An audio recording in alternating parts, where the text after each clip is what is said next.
Hey everyone. Please support what I do to help keep Greyhawk alive by subscribing to the channel. Also, please consider becoming a channel member to get early access to videos, exclusive live chats, quarterly adventure modules, and more.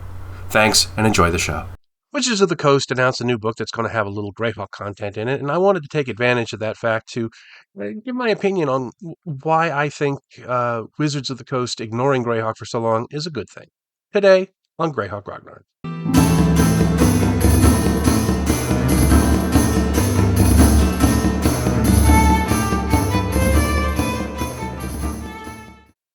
So it should be uh, no surprise to anybody who's been watching the channel that I'm no longer a fan of Wizards of the Coast. They're as a corporation, they've just behaved just dreadfully towards their fans and a whole bunch of other things, and I'm done with them. But I'm gonna try to step back from my general dislike of Wizards of the Coast as a company, to give some of my reasons why, even before I completely turned my back on them, um, I was kind of happy that they weren't doing a lot in the World of Greyhawk sphere. Just some background. I'm not a 5e hater, even though I am now a WotC hater. I'm able to to separate the two. Even though I'm not going to give WotC any more money ever again, but I think 5e is a fine game. It's fun to play. It's a great game to play at conventions or for a very limited scope, adventure path or whatever.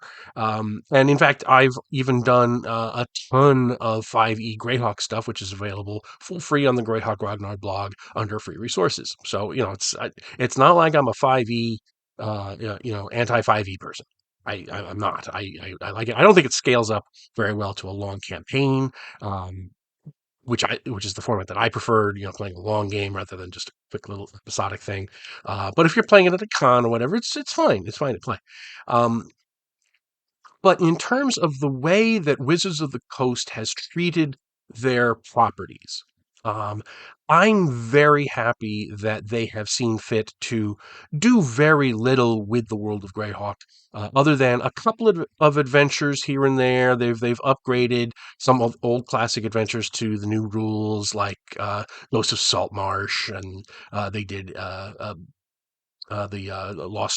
um, Lost Laboratory of Qualish, which was a new adventure that they did for charity. There's little things here and there, and of course they love to raid the old Greyhawk material for stuff that they can port into the Forgotten Realms. Mordenkainen, all that kind of thing. And I know they've done updates of the Giant series and the Portal stuff, and I think Timowakon was in that too. So they've done a few little things here and there, but they haven't really embraced it as a setting.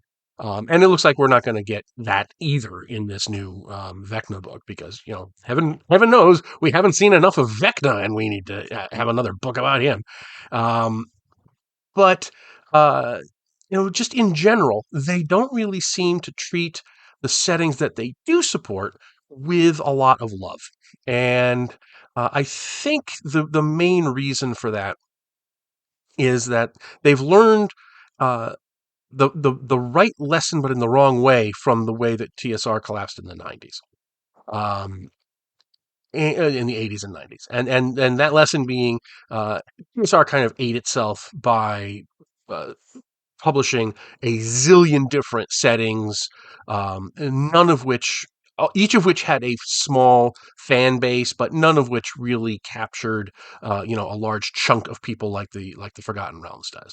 And the conventional wisdom is that doing so, they kind of were competing against each other, against themselves, and that's what led to low sales and eventually their dissolution. And there's something to be said for that. There's definitely, there was a lot of setting bloat back in those days, in the late TSR era. Um, but what Wizards of the Coast has taken away from that is that they should have only one setting, and anything else, even if they do, and that setting is the Forgotten Realms, and anything else can be seen as a competitor to that, even if they publish it themselves. So, for example, we get Ravenloft, which is there's there's a setting book, and they do publish adventures, and it's open up on the DMs Guild for fans to write material for and all that good stuff. Um, but they don't really embrace it in the way that the original was embraced by TSR. Because originally in TSR, it was a big high concept thing. Gothic horror was kind of new to Dungeons and Dragons. It was a new kind of field. Having this feel of everything is you're basically trapped in a realm of evil.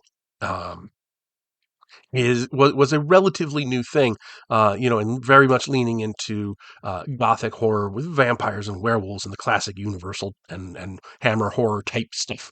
Was all very very new and fresh at the time, and it was very obvious when you looked at those early adventures and the guidebooks, the Van Richten guides and so forth. That they really knew the material, and they knew why the original material that it was based on worked. Um, and they built the adventures around them, and they weren't conventional adventures in that sense, because it wasn't that you were the heroic adventurers going out to slay things. It was you were adventurers, all right, but you were pretty much there to survive what was going on, and it was very atmospheric and moody and so forth. But because of the demands of the new edition of the game, the new Ravenloft stuff really seems to have just reverted to type, in terms of the idea is you're going to go out. There's very little risk to your characters, and you're there to kill the big bad guys. And that, to my mind, doesn't really embrace Ravenloft the way it was originally intended to be presented. And I'm not familiar enough with Dark Sun. I mean, I played in Dark Sun back in the Air Force, but um, uh, I get the impression, and I haven't seen a lot of the new Dark Sun stuff, but I get the impression that they do the same thing with that. Um, is that it's no longer a hostile world that you're at great risk of dying because of you could your life force could be sucked away, or there's your mind could be enslaved, or your body could be enslaved.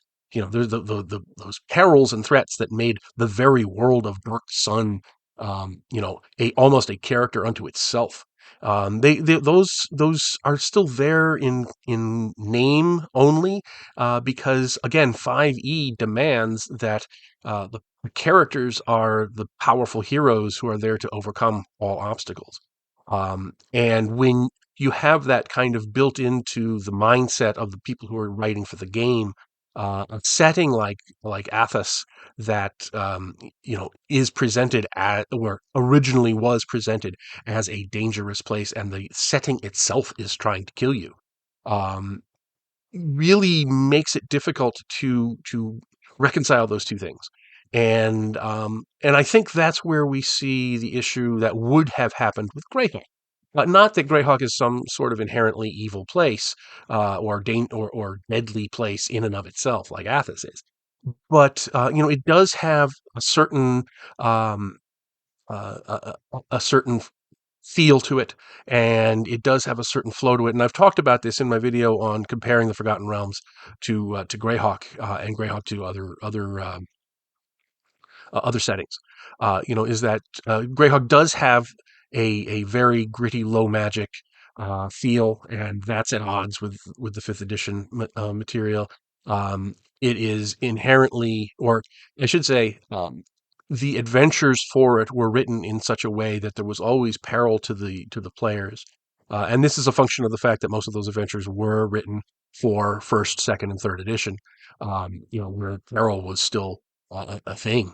And if you take that aspect away from it, I think you would really lose something that makes Greyhawk Greyhawk, and that is the sense of danger and the sense of overcoming obstacles. Whereas in the Forgotten Realms, where you have these 20th, 30th level characters running around, the expectation is that, yeah, you are going to triumph more often than you're going to fail. And the game is built around those assumptions. And when you take those assumptions and try to plug them into another setting, I think that doesn't work as well. And I think that would definitely apply to Greyhawk, for the reasons I stated. it is an exploration game. It is a setting where it is a low magic setting, which is again not really what you see in a fifth edition game in the modern games.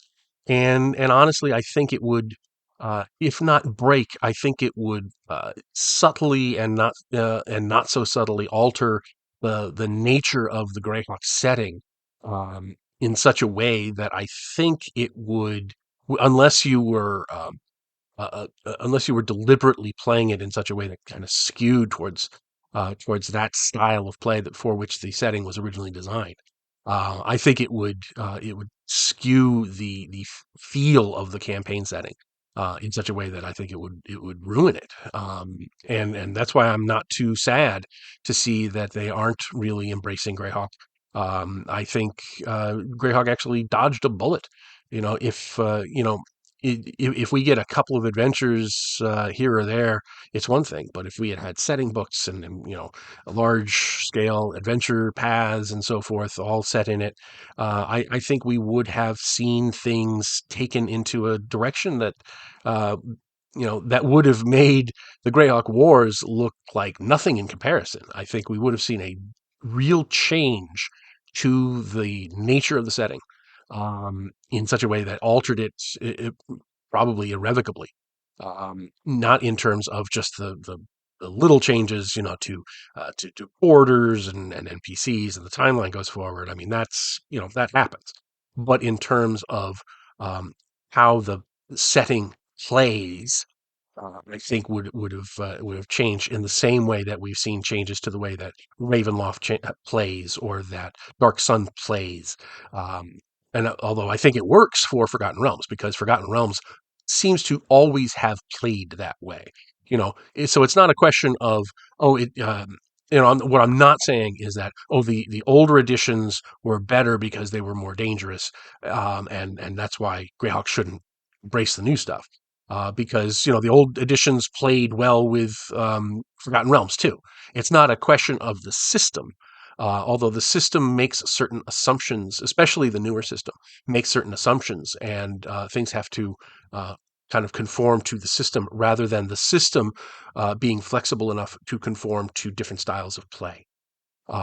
Which is why I think we did see structural changes to Dark Sun and structural changes to Ravenloft, that because we haven't seen that embrace of the setting, we haven't seen for Greyhawk. And honestly, I'm uh, I'm I'm happy about that. So anyway, hope you enjoyed this one. Let me know what you think in the comments. I'm sure I'm going to get a lot of hate for this one, but that's just what I think. I think different settings have different feels, and I'm glad that Wizards of the Coast has not changed the feel of my favorite setting. So anyway, hope you like this one. Let me know what you think, and I will talk to you later. Thanks for watching today's video. Please remember to hit the like button and subscribe to the channel. Below you'll find links to my Patreon, which helps make these videos possible.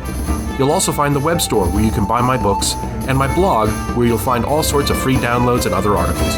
Thanks, and have a great day.